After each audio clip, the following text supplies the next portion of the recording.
Радость и невольный вопрос, застывший в детских глазах. Кто же эти добрые люди, приехавшие к ним с презентом? Неожиданному вниманию со стороны сотрудников Сунжской администрации приятно удивилась и хозяйка дома, вышедшая к ним навстречу.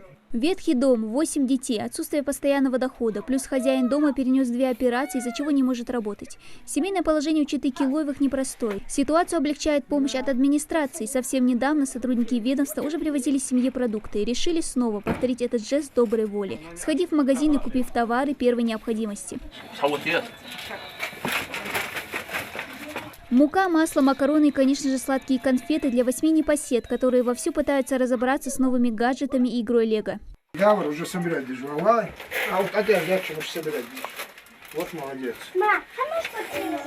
Еще одна семья, обрадованная подарками Тумгоевы. Компьютеры, специально настроенные для изучения английского языка, помогут детям, находящимся на дистанционном обучении. Еге, сдалил компьютер?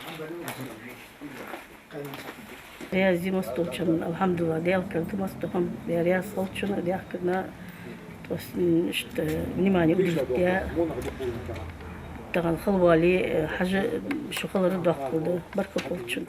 Во второй семье ситуация тоже оказалась непростой. Живут они по временной регистрации на квартире. Единственный доход от хозяйки дома. Работа технички в школе кормит всю семью.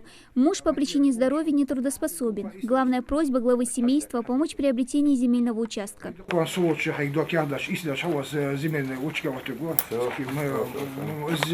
малоимущая семья, списка должен материальная помощь. Ну, 2004 года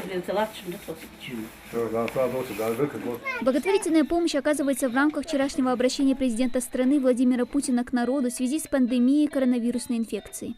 По итогам обращения к нации главы государства, глава республики Махмуд Али Макшаревич Калиматов тоже провел совещание, где нам были всем поставлены определенные задачи по поддержке наших граждан.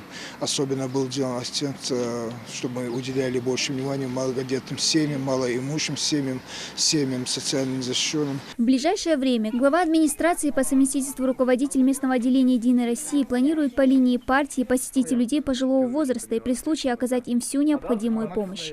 Дана Плиева, Хамзат Халухоев, Новости 24.